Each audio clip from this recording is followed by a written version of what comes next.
توانا خطبه داره بی الف بی نقطه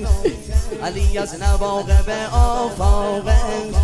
دنیا مال حیدر مولامون شرطی از شرایط میساقه عالم نوکره آقا علی مجنونن همه لیلا بخون عالم نوکره مجنونن همه لیلا علی دنیامو بساز آقا علی آقا علی آقا علی توانا توانا مهربانا